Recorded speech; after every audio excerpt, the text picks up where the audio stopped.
Hi, I'm Chike Coleman. That's Chuck Kaplinsky from the Illinois Times and the News Gazette. This is Real Reviews of the Cinematic Underground, the show where we talk about movies that are in theaters, sometimes on DVD, and a few TV series here and there. So here, this week, we're going to be talking about two films, one of which Chuck has not seen that I have seen, and the other one which we have both seen.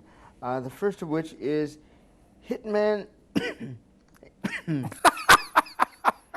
sorry, that was the cough. I thought maybe it was your first comment on the film. Hitman Agent 47, Just choked on it. starring Rupert Friend, Hannah Ware, and Zachary Quinto.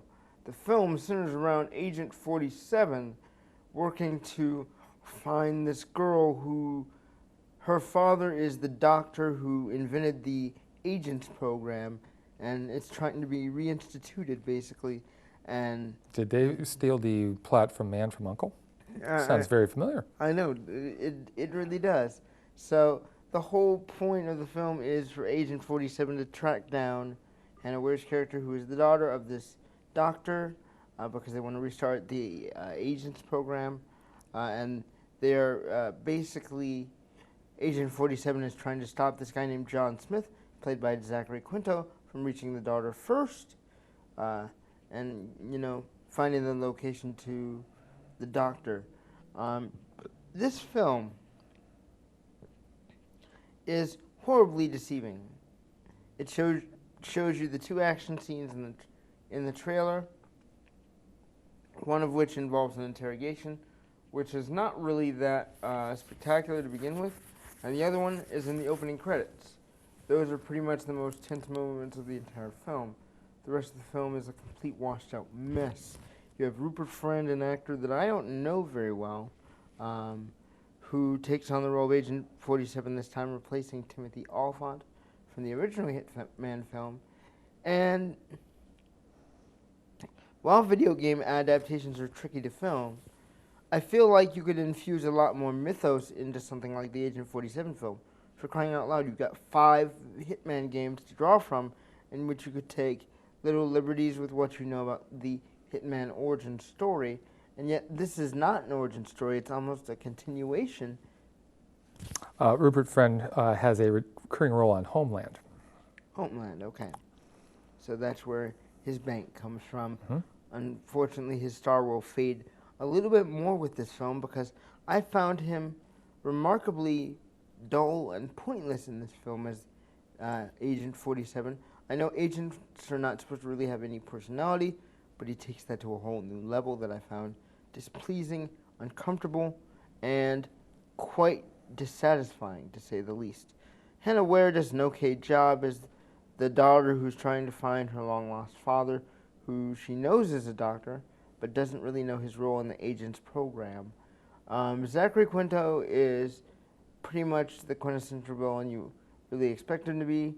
Cunning nice guy who turns out to be evil a-hole who wants to, do with what he wants with the agent program and make more people like him, because it turns out he is an armored version of the agent program, and he cannot be killed by bullets. I wonder why he did this movie. I would say for the paycheck. I really found none of the story remotely interesting or tantalizing in any way, shape, or form. The Hitman franchise, if it can't be resurrected in the next 5 to 10 years, needs to be dropped completely because they're doing nothing with it. Fox is wasting a very useful property by making crappy films. And that's my review on Hitman Agent 47. Do not see it under any circumstances. See another film we're going to talk about right now twice, and that is Straight Out of Compton. We're going to talk about it twice, or you should see it twice? See it twice. Okay. Directed by F. Gary Gray. I do not know the names of the actors, but I know a portion of them are progeny of the actual NWA group, specifically Ice Cube's son, who takes on the role of Ice Cube in this film. And it's basically the origin story of one of the most well-known rap groups of all time, NWA, featuring characters like Dr. Dre, Ice Cube, Eazy-E, a host of DJ Ren. DJ Ren. You have to remember that NWA was not of my timeline or They time are frame. timeless. Yes, they are because of what they spoke about. And that's basically what the main plot of this film centers on. It centers on their early beginnings and their remarkable success and what they had to deal with regarding the California police in the early 80s and as their fame rose. I have a lot to say about this film, but I want you to go first because I'm really curious. You have a bit more experience possibly with NWA than I might, as you lived through their rise. I don't know if I would say that. I certainly, was aware of their music. I listened to some of it. The thing, so much in any aspect of show business has to do with timing. And that's certainly not anything you can buy. It's sometimes a group, a performer, someone just happens to strike right at the precise moment that society needs to hear them or see their art. And I think that was what happened with NWA. I think the planets aligned to the point to where we needed a militant voice to speak out against society, against the police, especially within the Los Angeles area that this group was prominent from. And I think it was once they hit, it just spread throughout the country. I mean, they mentioned the infamous Detroit concert there in the film, in which they are in fact arrested for singing a song they should not have sung or were told not to sing. And when you have things like that and you're dealing with censorship, obviously then you are striking a nerve. And I think that was the best thing about this film, is that it showed the seismic impact of this music. Really did show the ripples, I mean the waves that it caused throughout the country and impacted them. I don't think, I'm sure these guys would not want their lives to be reduced to a cliche, but in watching this film it just reminded me of so many movies from the 30s and 40s about the person from the sticks who has this talent, and it's usually a musical talent, and they rise to the top. And that really was how the film was structured. Indeed. And like with most of those older films too, it becomes less interesting once they do become stars. Right. The struggle is where the drama is, and that really is, I think, where the best part of this film is. The first half, I think, is exceptionally strong. I would agree. The problem with the movie is that they just tell part of the story. Women are not in the story at all. I mean, I think Ice Cube's wife pops up a couple of times. Ice Cube's on the not periphery. Ice Cube's mom, Dr. Dre's mom pops up for like 5 seconds. The mother pops up, but I mean, as far as significant others of the group, not there. And of course, the infamous incident with Dr. Dre assaulting the newspaper or the television reporter, the woman who he beat savagely, is not mentioned at all. So we're only getting part of the story. This is about the rise of the music and the formation of the group. That's it. And in telling that story, I think it does a very good job. I would agree, and I would agree with your negatives as well. I think that the strongest moments of the film are before the group is actually fully formed, especially when you're talking about the opening sequence where we find Eazy-E, a.k.a. Eric, going to a dope house, trying to negotiate for, I believe it is either more dope or cash for the dope he has in hand. And things escalate very quickly because the police get a battering ram and break down the house, and Eazy-E's escape basically sets the scene for what it's like to live in Compton in 1986. From there, we, are introduced to the many various talents. Dr. Dre spinning his music in his room. His mother is on him because she wants him to own a part of I think it's a factory. They didn't really make that very clear. No, it was not. But there's something where he could possibly have a hand in a business, but he doesn't want it because it's a 9-to-5 job. His mother strikes him across the face, which I thought was one of the most surprising small moments of the film, and says, I worked hard to build this family. I came up and everybody said I wasn't going to be anything. Then you came along and they said you weren't going to be anything. You have to do this for me to get us out of this hole we are in. And he says, no, that's not my passion. I want to go to this route. And he leaves. And I think that that small little moment there, that little bit of storyline is probably how a lot of the young men felt. They didn't want to go for regular jobs because their passion were elsewhere, whether that be in music and film. If you look at, what Spike Lee did with his first directorial debut, where he based it, the people he based it around. Same thing here is kind of shown with Andre Young and the persona of Dr. Dre. The other striking moment of the film, also to me, came early on, which involves Ice Cube, or I think his name is O'Shea Jackson. O'Shea Jackson, yep. O'Shea Jackson. Ice Cube is on a bus, and they're riding to school, I think. They're coming home from school, yeah. Coming it's home after from school, and these kids are antagonizing this Cadillac car, shouting not obscenities, but just making fun of them. Flipping them off, yeah. Flipping them off, being crazy. And then you realize that that is the local gang leader that they have upset. And what happens there is probably, to me, the most tense moment of the entire film. In that the gang leader responds and retaliates in a very, very unexpected way that left my jaw on the floor and me panicking for pretty much the next 20, 30 minutes. Like, when is that going to come up again? When is that going to happen again? And unfortunately, even though there was a rise to fame with the music, I really felt like I needed more of those moments. Show me more of the realities in which you lived rather than the music that you built up. I know that it's about the musical group, but it's as much about the atmosphere around what you were trying to build as it is the music you made that was so revolutionary, I think. And that's, to me, the missing piece of this film. I feel like more of the atmosphere and the setting in terms of how things were made would have been more useful to beef up the plot and the plight of these gentlemen upon which their rap group was based. Chuck, do you agree with what I am putting forth? Yeah, pretty much. Like I say, a bit more of the personal stuff would have been better. Yeah. I really think that,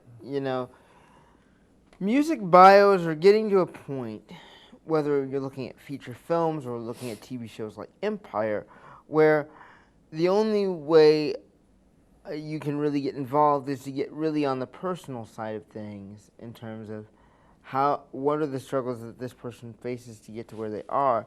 And I feel like movie bios are forgetting that or neglecting that to a high degree. The last time I saw something like that where that was truly evident was, of course, in 2005 with Ray.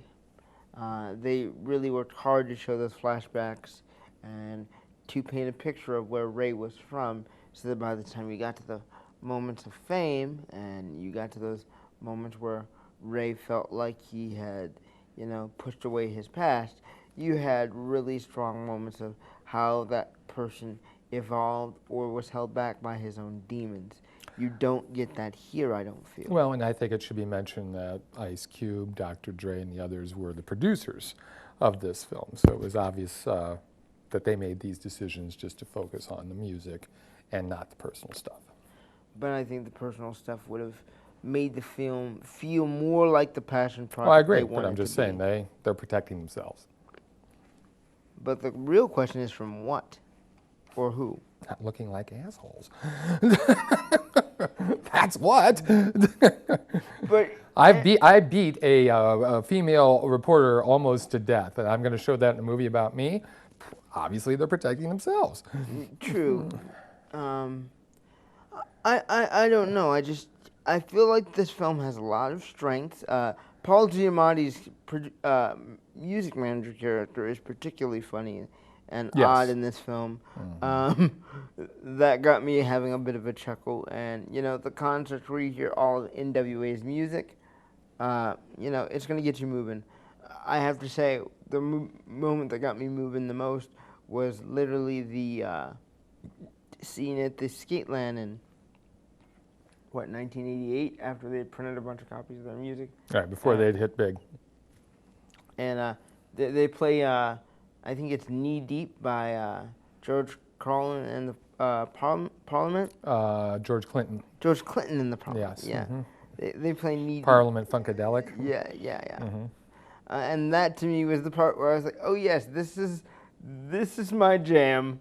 I can get with this movie. And then NWA came out with their music, and I'm like, I'm still pretty hyped because you played Knee Deep 5 seconds ago. So, but yeah, it's a strong film, but not without its problems. F. Gary Gray is also a director that people will know from Friday and Set It Off. He hasn't really done anything recently. I remember the last previous film that I really had familiarity with on his IMDb list was The Negotiator, which I thought was a particularly interesting film. Well, it's interesting that Ice Cube stays loyal to this guy. This is the guy who also directed Friday. Why is that a bad thing? I'm not saying it's a bad thing at all. I'm just saying it's, sign of loyalty. Yeah. Interesting news, though, that has just broke, though, featuring, you mentioned Empire and Lee Daniels. Yes. And biographies. They have announced the cast of the Richard Pryor biopic that is shooting next year. Okay. Oprah Winfrey will play Pryor's mother, the owner of the brothel in Peoria where he was raised. Eddie Murphy is going to play his father. Mike Epps has the Richard Pryor part. And the only mistake I can see so far, Jennifer Hudson is going to be playing his last wife and widow. Yeah, I feel like that's shooting that huge in March. So I have a feeling they're going to be looking for a Oscar time release in December 2016. Very intrigued about that. I don't actually see. For me, this is the hard part because I don't feel like Mike Epps is really enough of a talent to be able to carry that persona.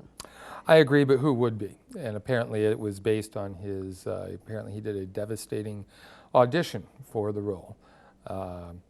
Kudos to anyone who's going to try and bring this guy to the screen. I feel like if you were going to try and bring that guy to the screen, you wouldn't use Mike Epps. If I had to think about who would be a better, more classic fit for that role, you'd have to choose somebody whose comedy wasn't exactly like his, but who could deliver that level of honesty and rawness. And off of the top of my head, I would go with maybe, if you wanted to really rise his star, Chris Tucker. He's gotten too old. He's gotten too old. You want to go younger than that. Then if you really want to go younger than that, I would say, this is going to be weird, but Marlon Wayans, who's even more outside the field than Mike Epps. I just don't know. I don't think Mike Epps was a good choice for this. Well, we'll have to wait and see. Indeed, indeed. And next week in limited release is Z for Zachariah, Margot Robbie, Chris Pine, and Chiwetel Ejiofor. And this week in release, which we'll probably review next week, is the devastating film We Are Your Friends, which takes another music biopic approach to the idea of being a DJ, starring Zac Efron. I have no idea how I feel about this film. I'm intrigued about what it could do, and I think the other one that we really want to see and talk about is The Diary of a Teenage Girl, which hopefully stays in limited release at Savoy 16 next week. Did you hear about the honorary Oscars? I did, and I heard that Spike is getting one. Which I would say is well deserved, but he already has 2, so I'm not really. He has 2? I think so. I'm pretty sure he has 2. I don't think Double he's ever check on won. He's been nominated. I don't think he's won. And For I think writing, that's why. for writing, but not in picture. I don't think. I'm going to look that up. I think that's why they're giving him one, because I don't think he's won. Yes, I know he's been nominated for writing. I could be wrong. The other thing that it just strikes me, he seems to be kind of young to be getting a lifetime Oscar. But you have to consider the wealth and breadth of his pictures. I agree, but you got still. Do the Right Thing, Jungle Fever. Didn't he direct Love and Basketball? No, that was directed by a woman. Okay, it wasn't Love and Basketball. But nominated twice for Oscars, has not won. Has not nominated for Best Documentary for Little Girls, nominated for Best Screenplay, Do the Right Thing. Okay. So nominated twice. And, I guess they also kind of throw these things at directors or filmmakers when they haven't made anything good in a while, and it certainly has been a while. Yes. I did like Old Boy. but it was a remake. You can't really say that was an original work of his. Uh, I mean, he's been doing most of his better work lately in documentaries. True. That Very, very true. HBO documentary he did on Hurricane Katrina was devastating. But as far as a feature film, Inside Man, For the Blood of 2006. Jesus was the last one I believe he did before the Chicago-based film that he's making. Chirac, yes, which I'm looking forward to. But yeah, and even when you say Inside Man, that's a studio film. I mean, that was something he hired out to do. Mm-hmm. Definitely not a Spike Lee movie in my mind. Mm-hmm. And he's branching out to video games now for NBA 2K16. He's calling that a Spike Lee joint. Why? Because What can you he's do writing with a game? He's writing and directing most of the animation for that game, Okay. along with motion capture when you're doing my career. So he does have a full plate. He is just not the quote-unquote star maker he used to be. What will be interesting, speaking of another downtrodden director, is M. Night Shyamalan's The Visit. Mm-hmm. That will be interesting to see whether his latest passion project in horror has any real weight. I'm curious about where that might go. And then, of course, after next week, we have one other action feature to look forward to, and I'm praying it's not anything like Hitman Agent 47, which is the Transporter Refueled. Not a Luc Besson directed feature, but produced by him and using one of the directors from the Taken trilogy. Should be interesting. My hope is that the film has as much class as the first three, but that may be wishful thinking. Are there any films that you wish to bring to light outside of the gift that you brought last week or 2 weeks ago? Next week, there's some things coming to town that I think are very intriguing. One of them is a foreign film called Phoenix, which I've seen, which is starting at the Art, and that is a very haunting post-World War II mystery that I would encourage people to see. We can talk about it next time, I guess. I have a big weekend coming up there. I think it's the third weekend of September. We have Maze Runner Part 2, Black Mass with Johnny Depp. And then there's another relatively big one, all opening on that weekend. So we're starting to slowly start to get, the better stuff as we're getting towards the end of the year. And, that's what we need now to save us from this end of August, beginning of September annual slump. Yeah. Mm-hmm. And next week, or maybe possibly the week after, we can discuss Oscar contenders, because there are quite a few that I've looked at, that should be intriguing. So until next time, I'm Chike Coleman. You can find my work at thewheelchairwatcher.com. That's Chuck Kaplinsky from the Illinois Times and the News Gazette. We will see you all next week. Bye.